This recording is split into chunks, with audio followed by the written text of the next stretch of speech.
नमस्कार मित्रांनो, माझ्या नवीन एपिसोडमध्ये तुमच्या सर्वांचं स्वागत आहे। तर आजची जी घटना आहे ही आहे वाशी ब्रिजची आणि जवळजवळ 25 वर्ष जुनी आहे। आता ह्या घटनेमध्ये असं घडलं होतं, अजय हा जो कॉलेजला जाणारा पोरगा होता आणि त्याच्या वडील रिक्षा चालवायचे। त्या दिवशी अचानक अजयच्या वडिलांना मोठं भाडं भेटलं होतं आणि ते मुंबईमध्ये ते भाडं सोडून रिटर्न येत होते। तर त्यांना येताना गोवंडी मार्गेच वाशीमध्ये त्यांना एंटर व्हायचं होतं, कारण त्या टायमाला फक्त दोनच ब्रिज होते, एक वाशीचा आणि एक कलव्याचा। आता त्या मुंबई साईडला गेल्यामुळे त्यांना वाशी ब्रिजवरूनच येणं त्यांना सोयीस्कर होतं, कारण ते राहायला वाशीच्या ह्या साईडला म्हणजे नवी मुंबईत राहायला होते। आता जेव्हा ते गोवंडीपर्यंत आले आणि त्या टायमाला ट्रक चेक नाका वाशीच्या इथं होता, बाकी कुठेच रहदारी नव्हती।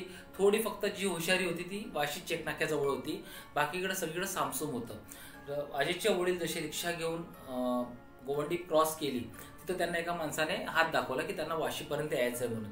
त्यांनी त्या पॅसेंजरला बसायला जागा दिली, कारण त्यांना तसं पण एमटी यायचं होतं। तर एमटी येण्यापेक्षा बोलले की 2 पैसे आपल्याला सुटतील, म्हणून ते पॅसेंजरला घेऊन निघाले।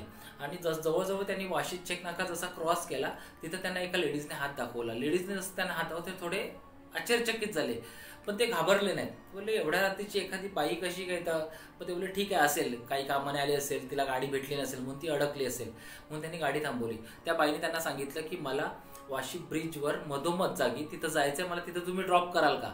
तर ते बोलले पण मॅडम एवढ्या रात्रीचं मी तुम्हाला तिथं कसं ड्रॉप करू? तर बोलतात नाही, माझी गाडी आहे तिथे आणि मॅकॅनिक तिकडनं आलेला आहे आणि तो मॅकॅनिक माझी गाडी व्यवस्थित करतोय, तर मी तिकडे पोहोचली की मी माझी गाडी घेऊन निघून जाईन म्हणून। तर ते बोलले की ठीक आहे मग बसा, मी पण तसंच चाललोय, त्याच रस्त्याला मी तुम्हाला सोडतो म्हणून। अर्ध्या ब्रिजवर आल्यानंतर त्या बाईने गाडी थांबवायला सांगितली।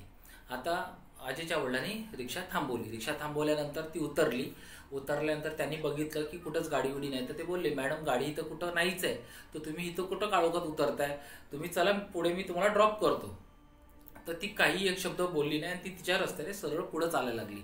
तर अजयच्या वडिलांना थोडा डाऊट झाला, ते बोलले अरे बाईने पैसे पण दिले नाही, म्हणून ते परत पुढे सरकले आणि त्यांनी मॅडम मॅडम हाक मारायला सुरुवात केली। मग तिने परत ती थांबली, त्यांनी जाऊन आपली परत रिक्षा थांबवली। ते बोलले की मॅडम तुम्ही माझे पैसे पण दिले नाहीत, जे माझे पैसे होते ते मला द्या, मी माझ्या रस्त्याने पुढे निघून जातो म्हणून। तर ती बाई हसली आणि ती बाई फक्त एवढंच बोलली अजयच्या वडिलांना की तुम्ही माझे पाय बघितले का?